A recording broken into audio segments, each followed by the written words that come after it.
Hello, and welcome to Sobercast, where we provide AA speaker meetings and workshops in podcast format.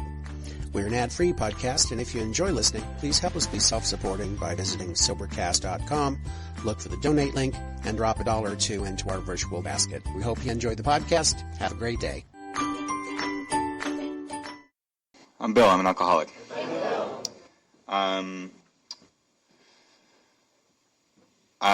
Thank you to Matthew for asking me to chair tonight. This is a big stage. This is like a tall stage, and with a microphone. So here I am at an AA meeting. My sobriety date is April 19th, 2013. It's not my first sobriety date. I had a few before that. My home group is Knuckleheads. It's a men's meeting in Central District. Tuesday nights at 7 o'clock. Those are two important things for me. I think that, I guess there's like a basic format for this kind of thing, right? I'm supposed to what I always do is I always share for forever about how it used to be and how terrible it was and stuff. And then I get to the end, it's oh, there's 1 minute left. It's oh, my life is tight now. Okay, thanks, bye. I'll try not to do that. What happened? Where did I come from? I'm from Ohio. I'm from Akron, Ohio. That's where I was born and raised in the suburbs there. It's a place where there's not a lot going on. I had a pretty good upbringing. Although some of my family members were in and out of AA, and there's definitely some alcoholism going on. My mom, for instance, would just kind of disappear once in a while. We didn't know where she was or what was going on there. But otherwise, it was pretty good. When I was a teenager, I remember the first time I drank alcohol, it wasn't a huge deal. When I was maybe 14 or so, I smoked weed for the first time, and I started drinking pretty immediately, as I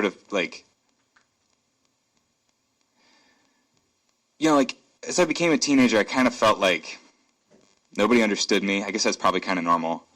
But I kind of also felt nothing was ever going my way, and that life was really unfair. And I don't know, as I entered high school, I kind of this is a part of my story. I don't want to bounce around too much on substances, but the first time I smoked weed, it blew my mind, and it was exactly what I wanted all the time. And it was also hard to get, and alcohol was really awesome too. And basically every weekend in high school for my first couple years was if we couldn't get weed or alcohol, my two friends and I or whatever, that was a failure, and we were really bummed out, and it wasn't even worth hanging out. It wasn't worth doing anything. That kind of progressed. I got through high school. I got to college. I failed miserably all my classes the first semester. All I did was sit in my room by myself in the house that, I finally got to move out of my parents' house, It's sweet. I'll get messed up all the time. And that's exactly what I did. And I failed all my classes. And I don't know, for a number of years, the way that my life went was that slowly but surely, the position that I found myself in was that every single day I needed to be ingesting some kind of drug.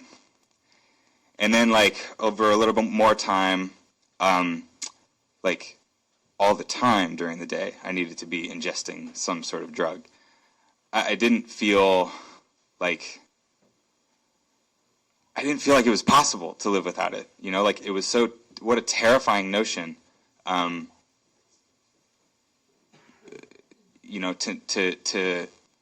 not have drugs and alcohol at any point during my day.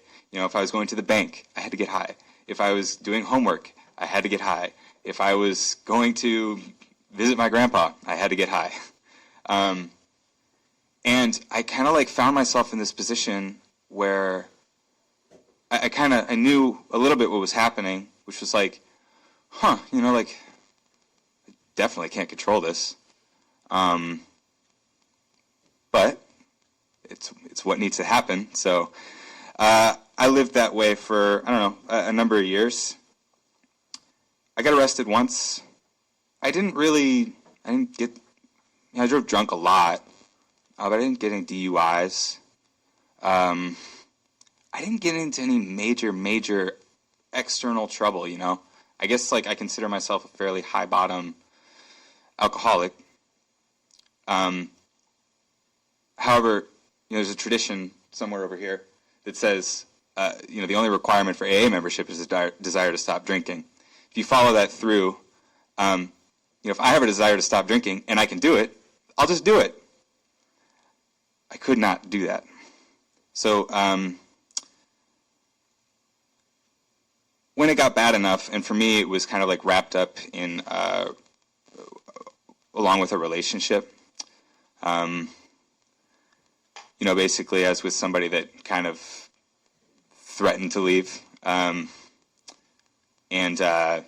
came into AA for the first time because basically, like, I was, like, blacking out every night.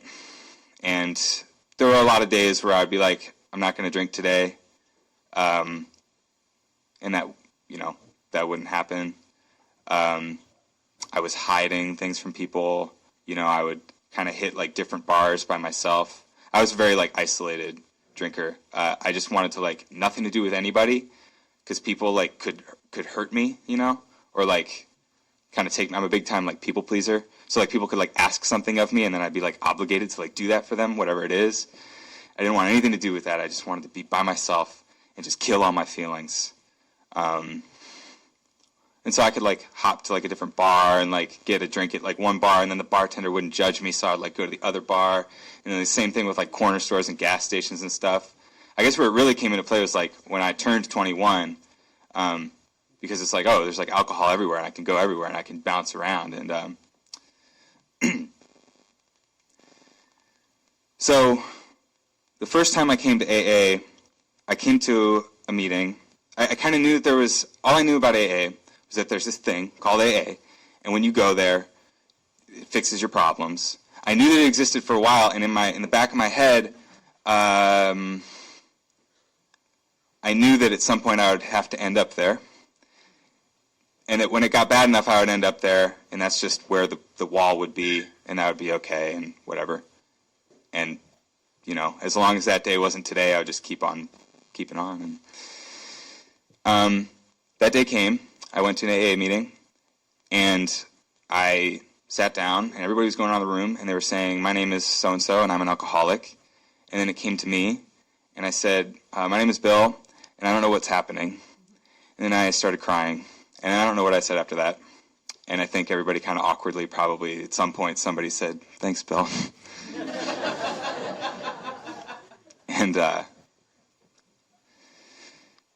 And I had this experience of this love from all these strangers. I was out in the parking lot in my car, just like bawling, and somebody approached me. They saw me. They said, "You want to go get food?" I said, "Yeah, okay." And so I was really blown away because I'd had this thought in my head that, I used to have these friendships with people. I used to share things with people. I used to have friends. I didn't have that really when I came into AA. And so for a few months, the first time I came into AA, I bounced around, and basically the story is like there's stuff to do in AA, right? So like I got really blown away by all this stuff, and like, wow, what a cool thing, all these people and all this stuff. And I got into fellowship a little bit, and I went to meetings, and I found that when I went to meetings, I stopped drinking, which was incredible, because I couldn't, every other thing I ever tried wouldn't work. The problem with that was it only lasted for like a few months, and I went back out again. I came back in once in a while when I got like sad enough, or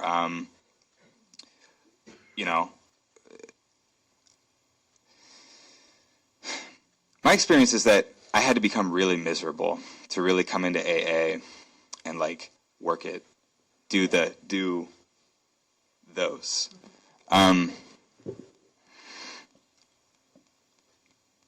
I was in another relationship where that was really nasty, and like, you know, I had been sober on and off, but like it was kind of like this ultimatum of like, you got to go to treatment or whatever. And I'm not really sure how it happened. You know, there's this whole thing of like a higher power thing that I like really rebelled against a lot. Like in my head, before I came back to AA this time, I really didn't want to come back to AA because there's this higher power thing, and like it was like God. Like it was like, well, you guys say it's not God, but like you say God, so like you're talking about God, and like that's lame. And I thought I would go to a hospital and like get some science down on that, you know, and some doctors in on it. Some of you may know, I mentioned that I'm from Akron, Ohio, so I just picked the closest hospital to where I lived, and so that's like the first hospital where Bob and Bill like brought in patients with Sister Ignatia, and like there's this whole story. So I kind of got forced into it, a little bit. I mean, I didn't have to do any of that, but I guess the way I look at it today is that it's not God, by the way. It doesn't have to be God. I try to connect with a higher power on a daily basis today, because it's pretty basic. In the past, I could not stop drinking. Bill could not stop drinking. I could not. Every single day, I tried, and it would not happen. I have no idea how I was able to stop drinking. It doesn't make any sense. It doesn't make any sense. The only thing that could make sense is that it wasn't me, because I tried everything. So my experience in AA has been pretty wild. I mean, I've had a spiritual experience. It has required a leveling of my pride and a level of self-searching that has been uncomfortable. I live a life like a human being today, which means that I do get uncomfortable, even with things that aren't related to AA. In the last 6 months, I kind of have had, I've been sober for a couple years, but I've kind of had this like crisis of integrity where I realized that I had to quit my job, and I had to break up with my girlfriend, and I wasn't working AA. And when I'm not working AA, like when I take alcohol away from my life, if I don't do anything else about that, I become really, the book says restless, irritable, and discontent. I become that way. So I guess what I'm saying is,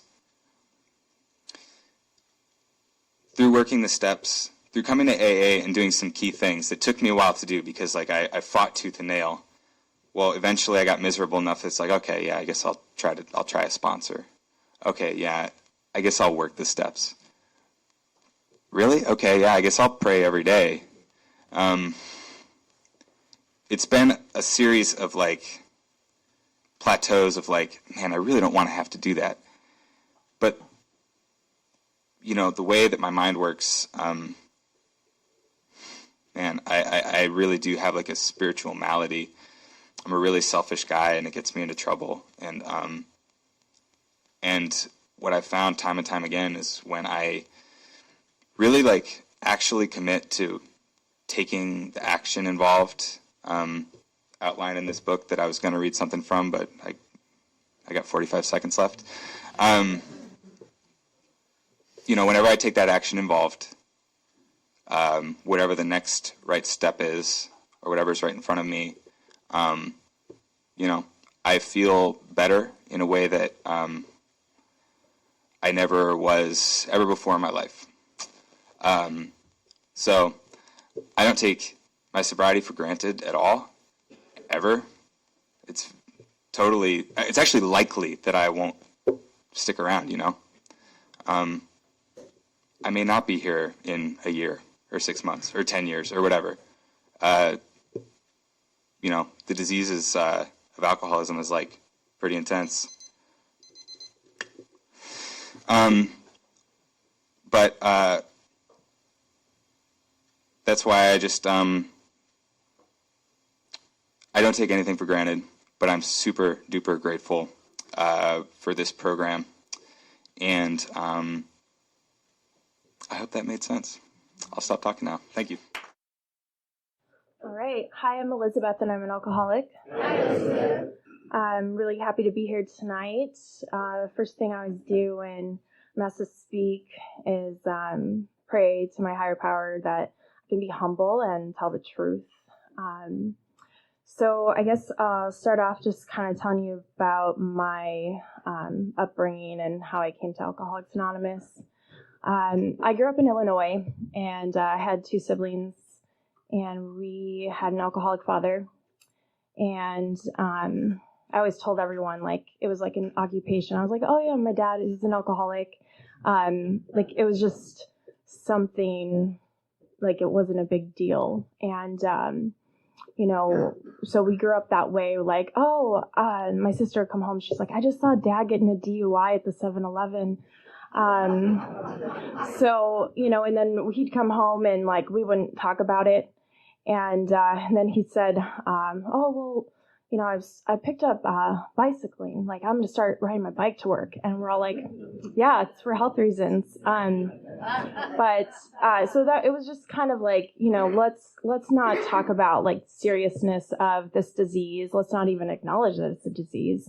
And so it kind of went on that way. But the cool thing about that was the very first time that I heard of Alcoholics Anonymous, because my dad was court-ordered to go there, and it didn't work for him. But so I just went on my way. I started drinking when I think I had my first drink when I was 14.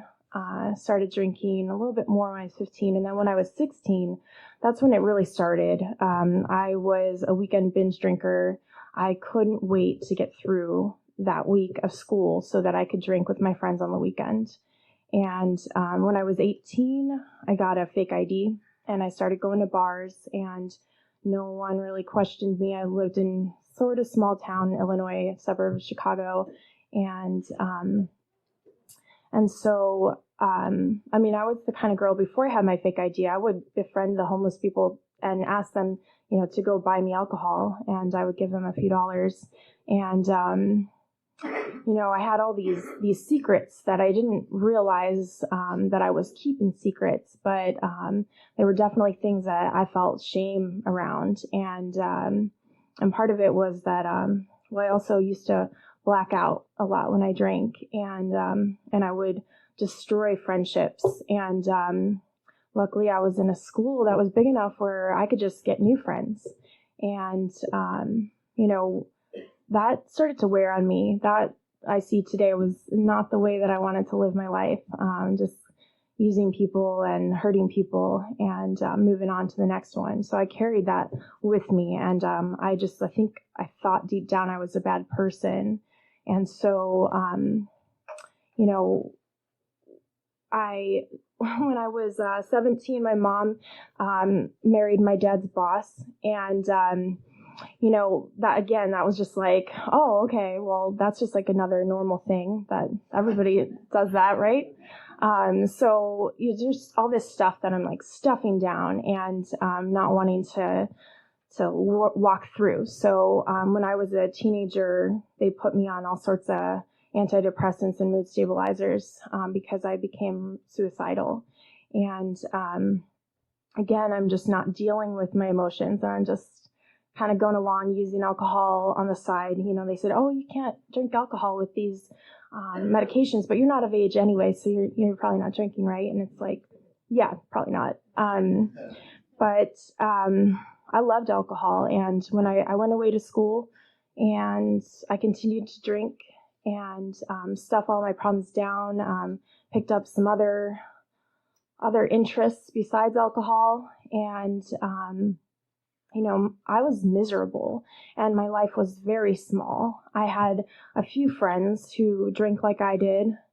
And, but even them, I wasn't telling them what was really going on with me and how depressed I was and how I just hated my life.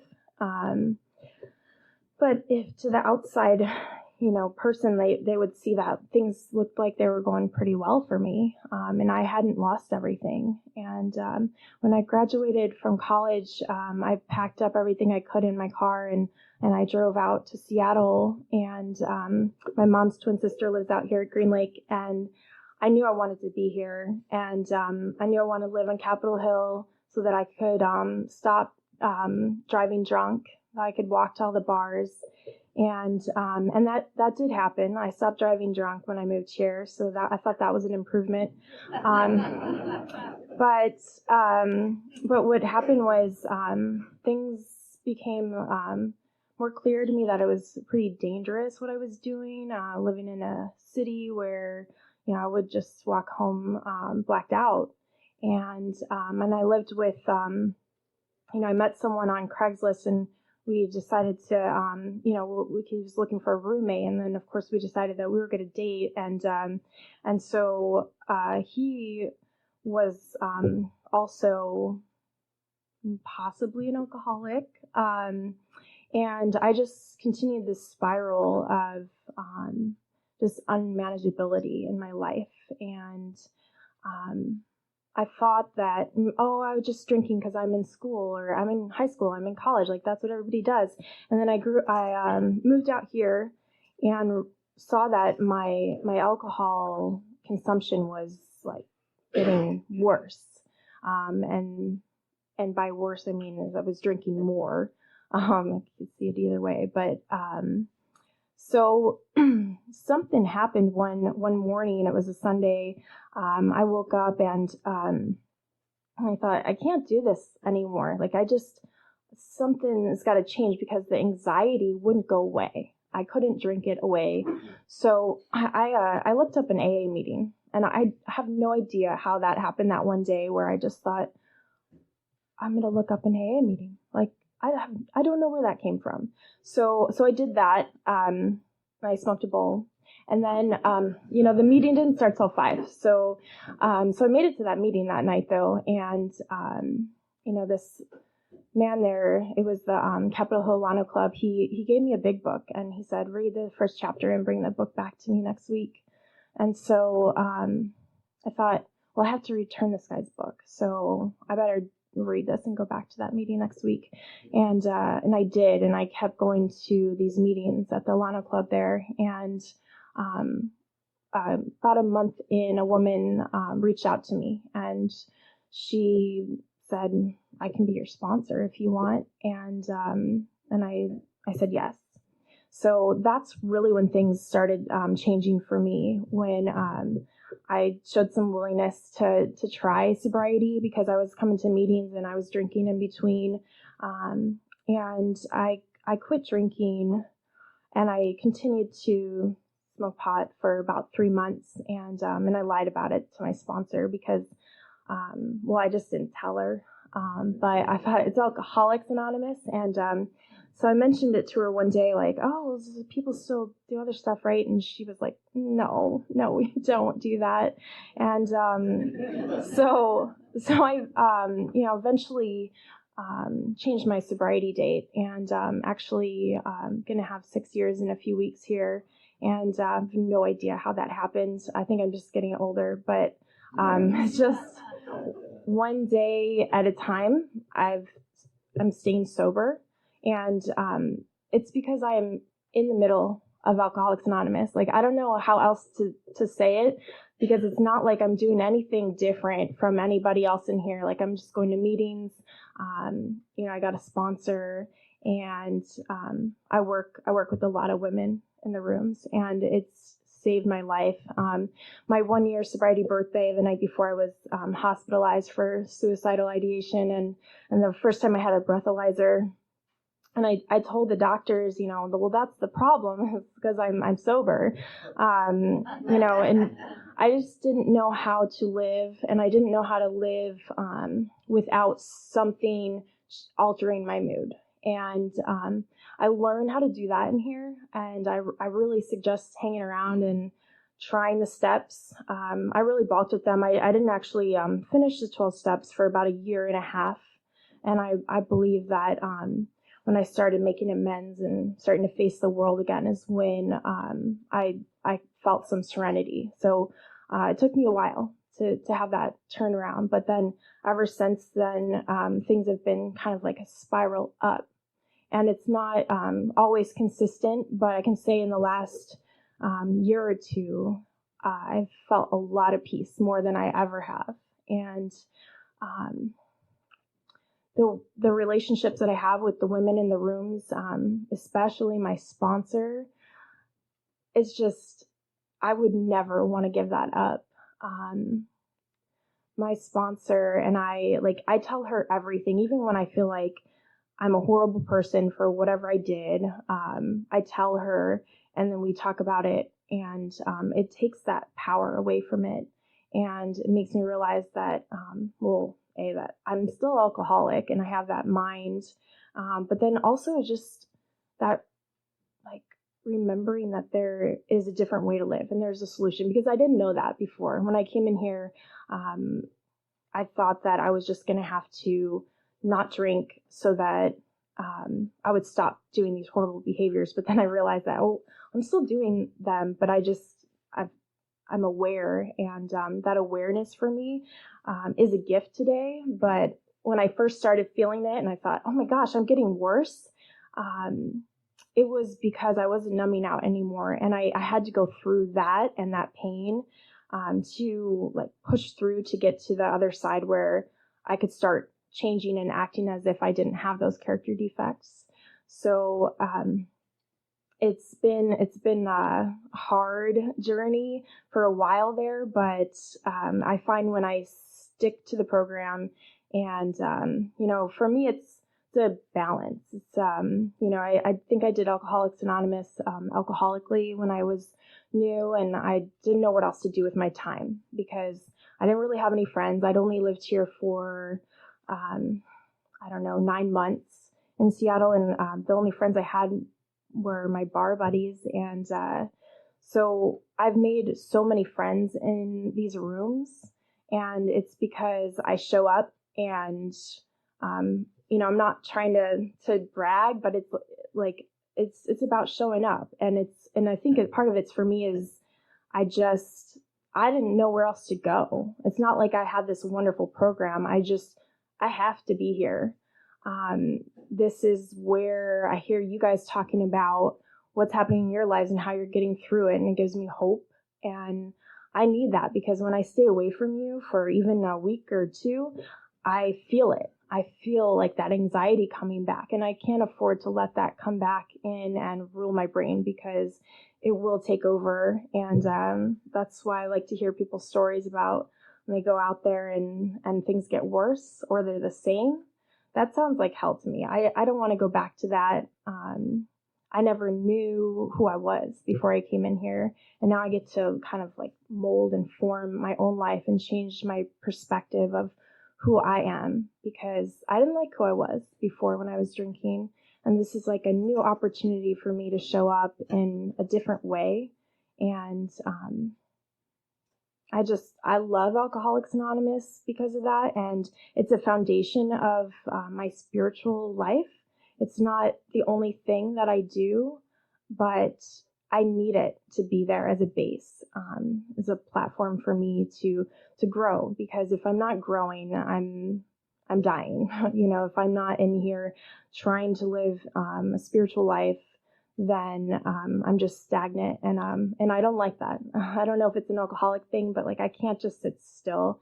So I'm just happy that I made it to the positive part of my life where I'm happy, joyous, and free. This is my goal today, and my old goal was just to see how many beers I could drink on the weekend. So I feel like this program has made me have some more like fulfilling dreams and realize that I can actually get to them. So I'm just really happy to be here tonight. So I just have a few seconds left. Thank you. Mm-hmm. I'm Megan. I'm an alcoholic. My sobriety date is March 26, 2011. I have a home group. It's called Sicker Than Most.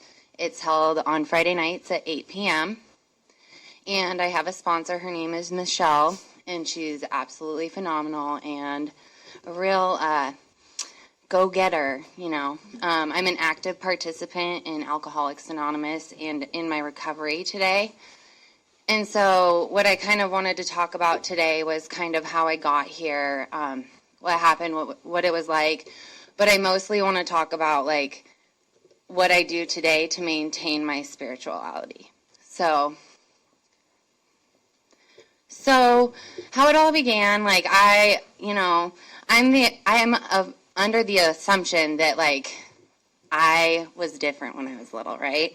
So, like, I was different. I was the only girl of 3 kids, so I had 2 older brothers, and I was the only girl in the neighborhood, and I really didn't, like, fit in, if you know what I mean, because they always wanted to play cars, and no one wanted to play Barbies, or whatever, right? And so, like, I always felt different, and then I moved, and when I got in to school, I was actually moved to Coeur d'Alene, Idaho.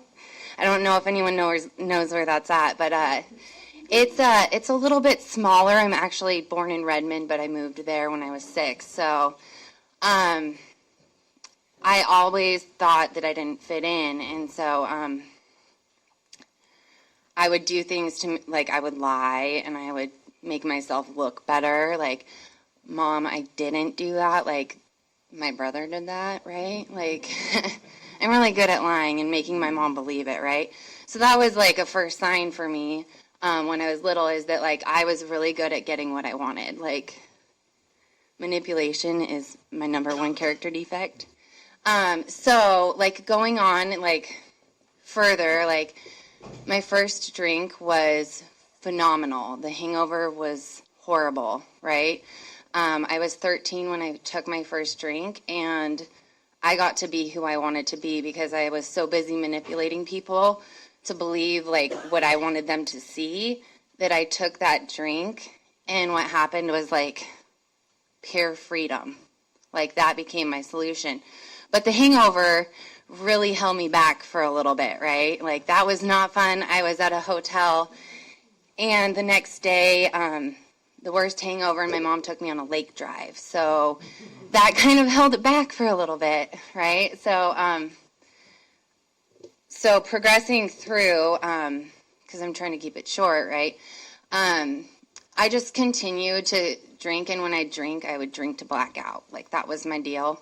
I didn't like to feel. I liked to, like, be who I thought I was when I was under any substance, you know? And so that's what I looked for, and I always chased it. Like, I felt so comfortable, just, you know, the phenomenon of craving kicked in at a young age for me. And so I was really comfortable in that atmosphere. So what happened was, like, I continued along that path, and, like, it would get worse, and I'd start going out more, like, throughout high school. And when I hit senior year, like, I was, like, full-blown 5-6 days a week, like, uncontrollable drinking, and I had to, like, drop out of a couple classes so that I could, like, pass my high school and get the diploma, because I was actually smart. I was functioning for a little bit, and I did dual enrollment because I'm an intellectual.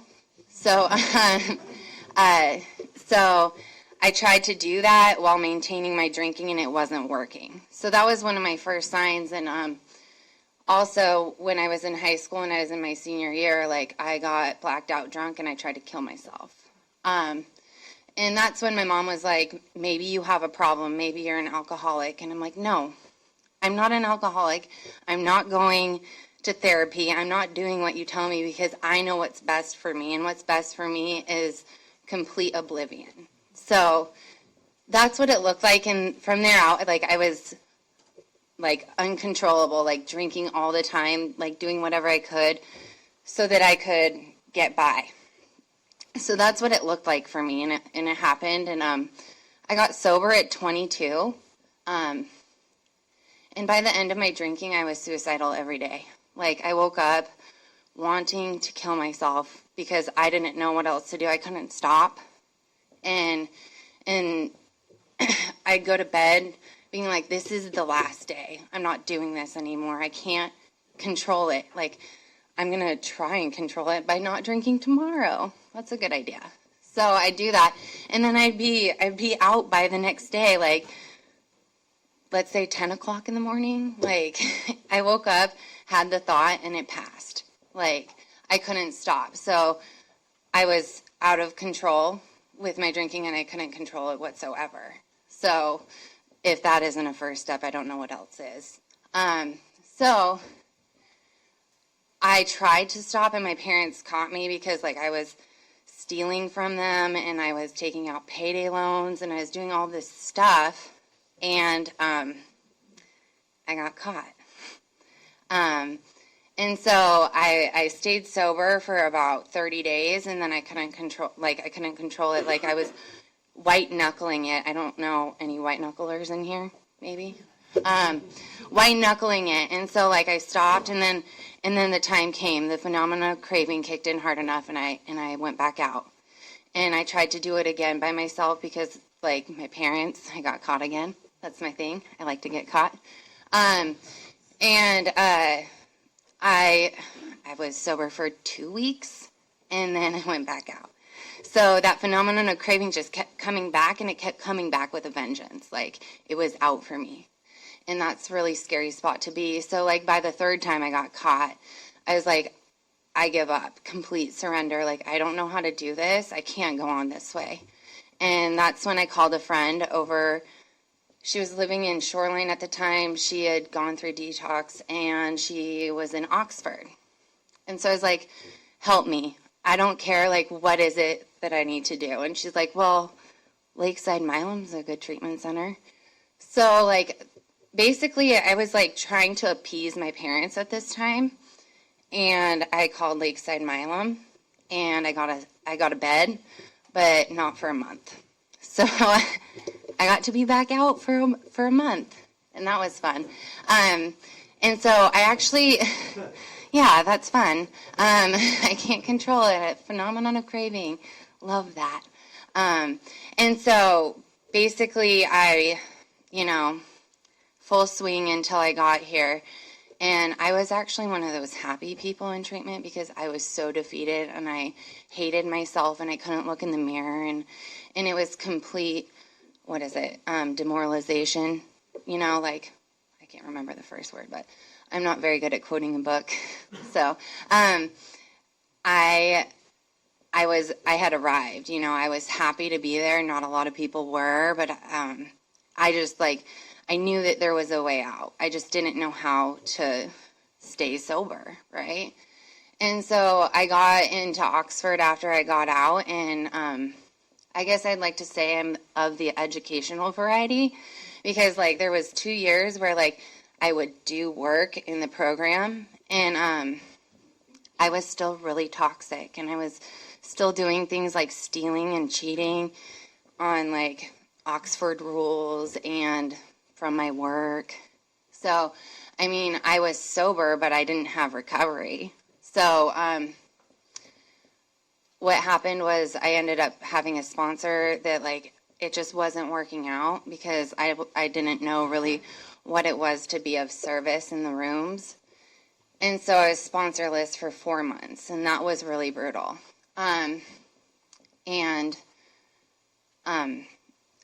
Came the day where my home group at that time was working with others. It's women's meeting, and it's at 6:30 on Friday nights. It's really amazing.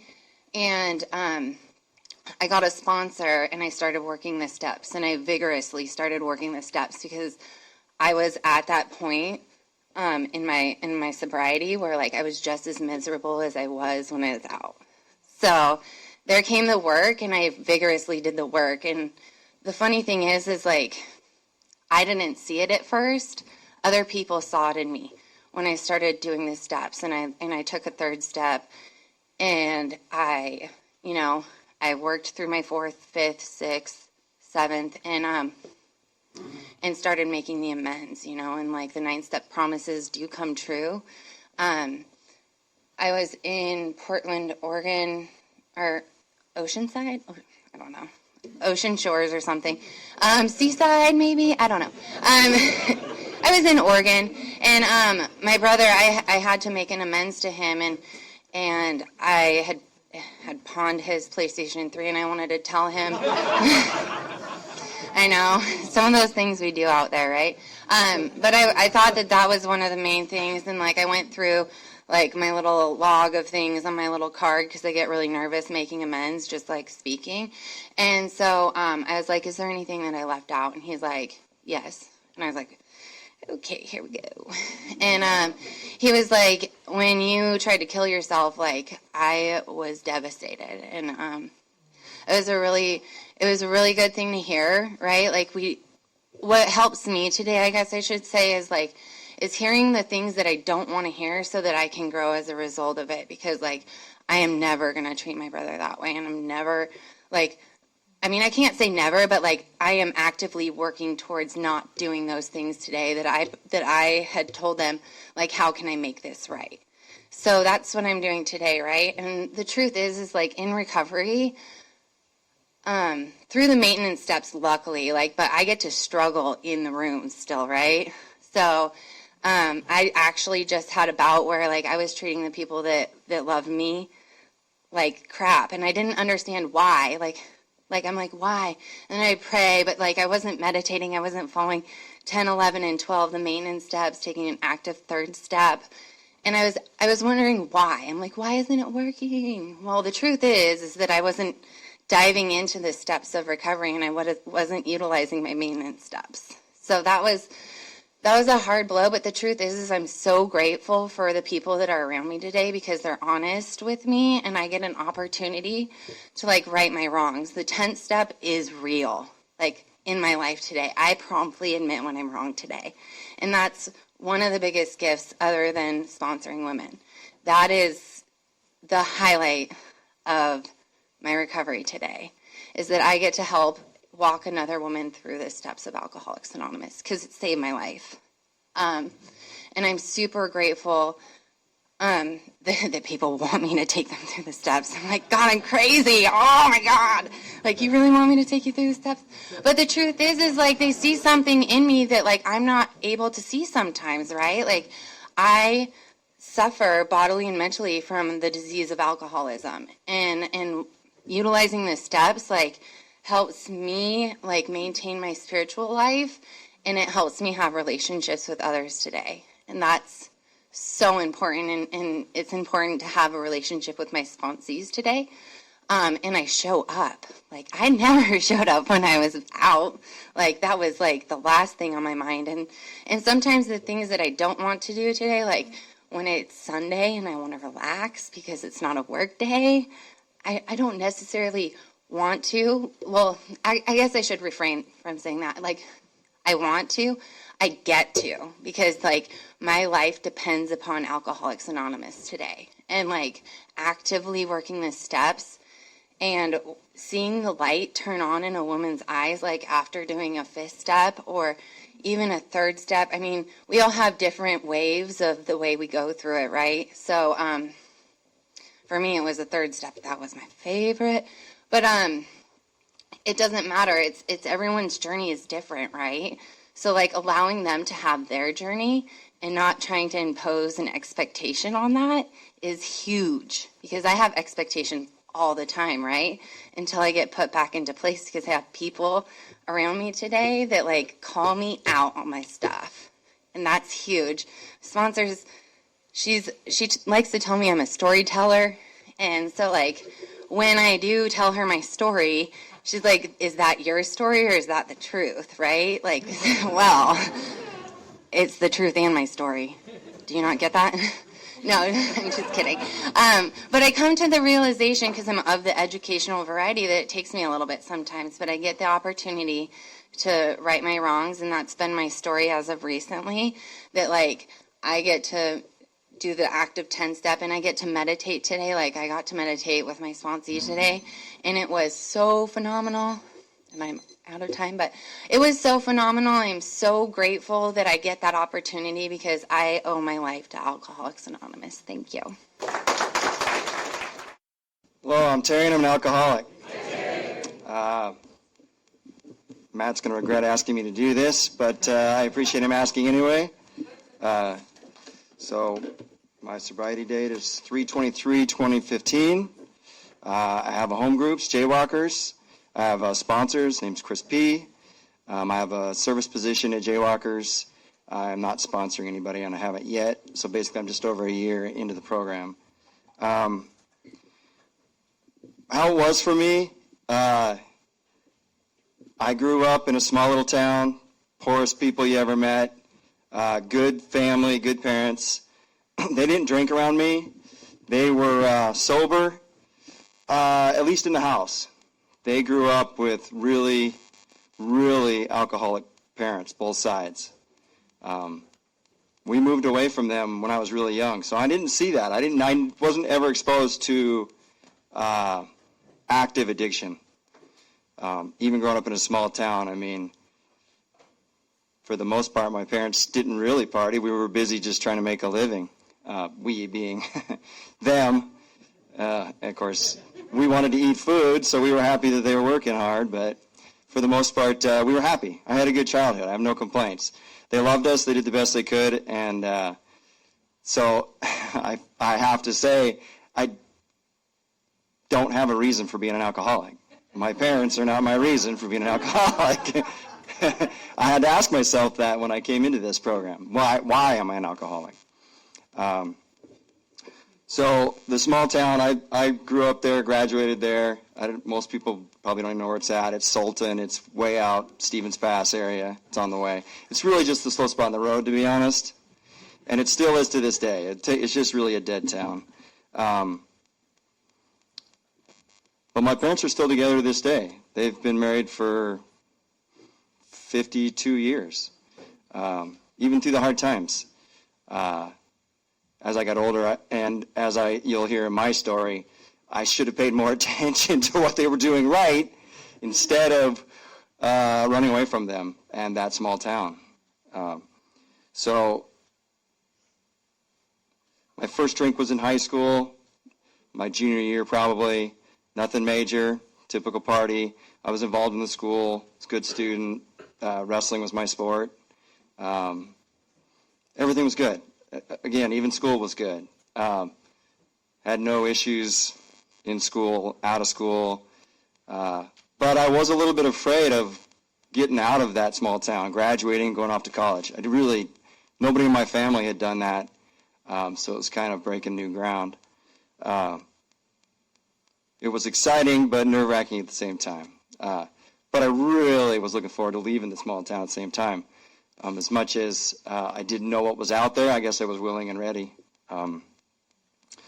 I got married really young, had my first son at 19, and so I didn't get very far out of that town for very long before I was right back at it. It was what I knew. It was the support I needed at the time. And that marriage lasted 7 years. So I stayed there, stayed in that small town. It was dual custody. He's a good kid. She's a great woman. We're still best friends. We were just too young. It wasn't going to work. We made the best of it. And so for the most part, we provided for him as a team. And she's married to a super cool guy, super great guy. So after that, I was single for 1 year and then met who would be my second wife. We dated for 3 years, got married. Life seemed to be just right. We moved we didn't move. I got a career in commercial fire sprinklers. I was a cabinet builder before that, but that gave me exposure to the city, got me out of that small town again, which is what I was looking for. And about the time my second son hit 10, we moved out of that small town and into Mill Creek. Right at that 10-year mark in that relationship, something wasn't right, and it was me. I wasn't right. I felt like getting into Mill Creek's not a city, but it sure as hell is a city compared to Sultan. And there's a lot of happy hours, between Seattle, where I was working, and Mill Creek, and I found as many as humanly possible. There was a short window when I would get off early from work, and my son would be catching the bus ride home. So I had about a 2-hour window where I had some spare time, and my wife wasn't going to be home for another 2 hours. So I was the 2-drink guy. I'd show up at the bar, or usually cocktail lounge or restaurant, 2 drinks and I'm out. So I didn't want to be Norm. I didn't want everybody to recognize me when I came in. I got friendly with the bartenders, and I really enjoyed meeting people. I felt like my world was really small, and that was part of my issue with the small town. And so when I got the chance, I'd basically talk to anybody and everybody I could. So as that relationship was kind of dissolving, she got her medicinal license and started smoking weed, and I felt like that was my pass. So now I could drink. Now I could be an addict because I'd be able to throw her weed back in her face and have my excuse for drinking as heavily as I was. She didn't know even an eighth of what I was drinking, to be honest. I was drinking at home doing construction projects. I would get drunk and rip a wall out of our house and start remodeling a bathroom. And there's probably 3 rooms in the house at all times in disrepair because I got inspired to do something. So either way, I mean, she worked well with me. We were good at construction, and they seemed to get finished in a somewhat timely fashion. And to be honest, those construction projects were about the only thing in common we had left. And so outside of that, we didn't even communicate. So I found myself also, everything I would do outside of the house was things that I knew she wouldn't want to do, because then she couldn't see me drinking. Whether it's going to watch a football game, whether it's going to watch the fights, whether it's going golfing, it didn't matter. I was building all of my social life around drinking, and it was all about things she wouldn't want to do with me. Once in a while I would invite her, and she would have a bad time, and she wouldn't want to come again. And then I would talk negatively about everything I was doing too, and about the people I was doing it with. So I was throwing my buddies under the bus nonstop. They were the dickheads. They were the scumbags chasing women. They were bad people. So unfortunately, yeah, they took the brunt of that. But I really did feel like she was obstructing my drinking because I couldn't drink the way I wanted to drink. So that marriage ended in 2012. And I got, for the first time, my son lived with her for that year, and I was part-time dad, which basically gave me all the time in the world I needed to drink. And it was literally, it got to a point where it was every night. It was every night. I didn't drink at home because that just depressed the shit out of me. So it was needless. I would find something every night to do, whether it be dancing, whether it be going. There's always a sport on, so I could always find people somewhere.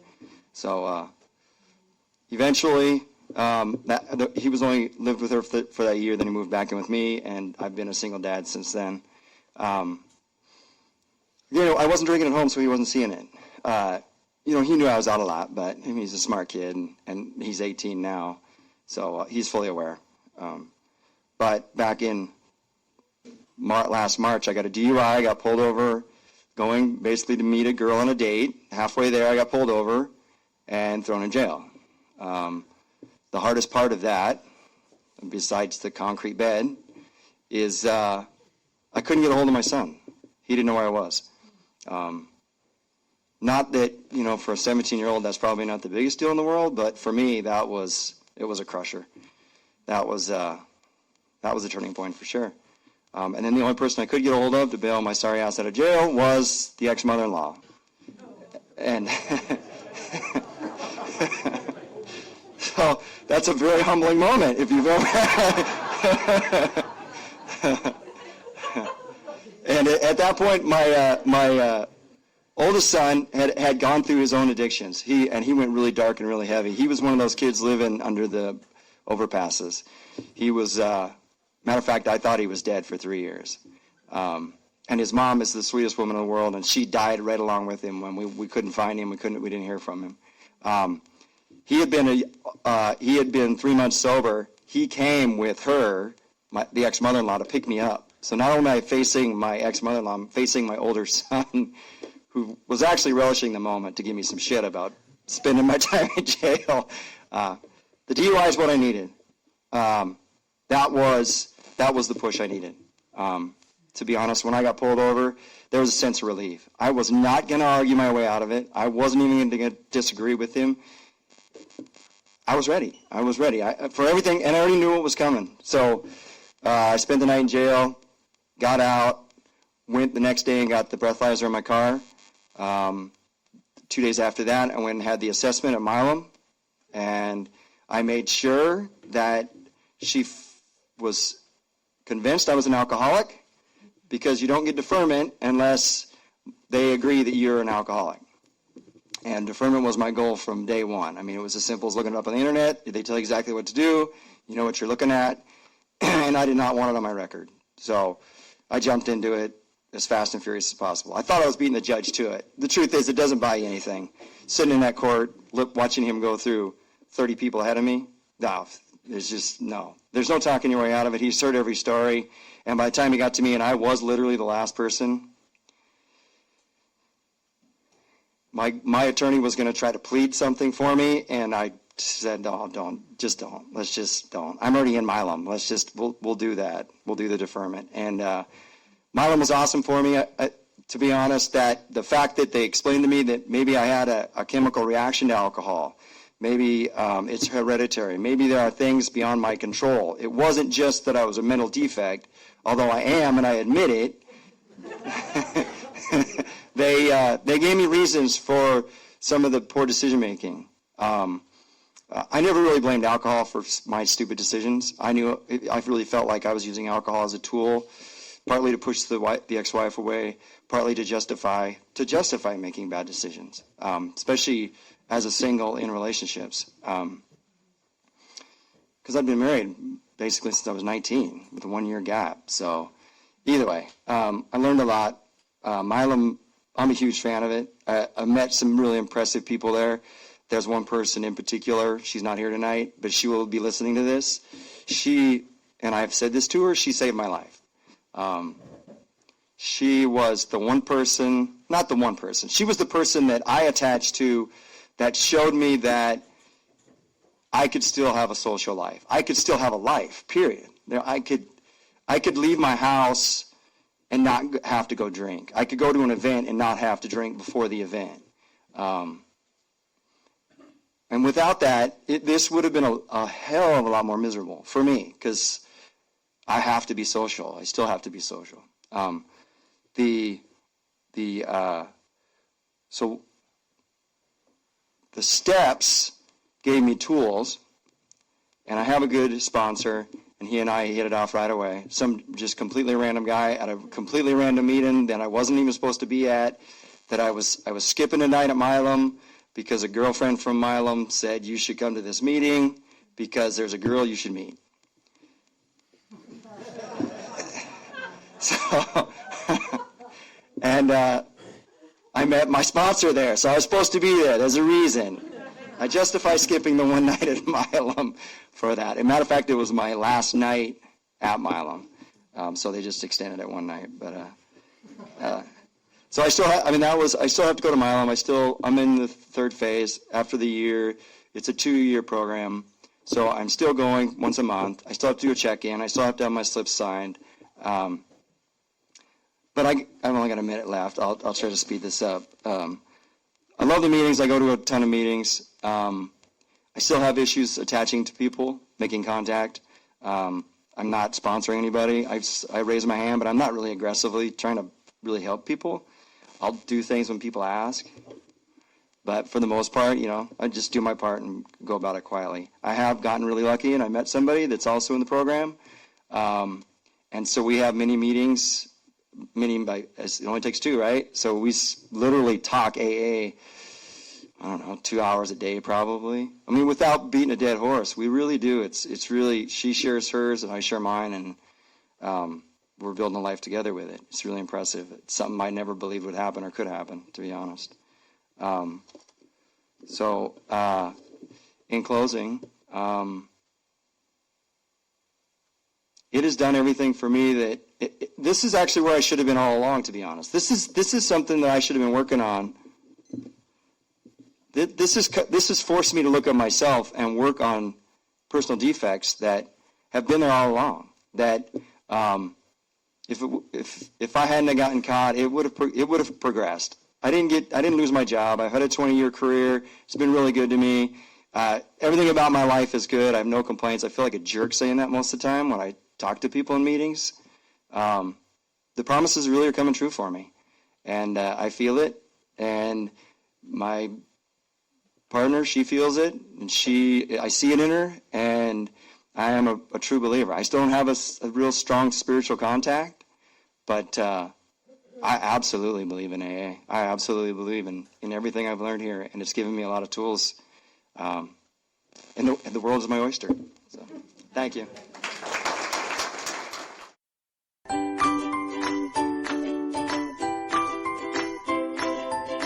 Thanks for listening. I hope you enjoyed the podcast. Sobercast is ad-free, and we'd like your help in order to keep it that way.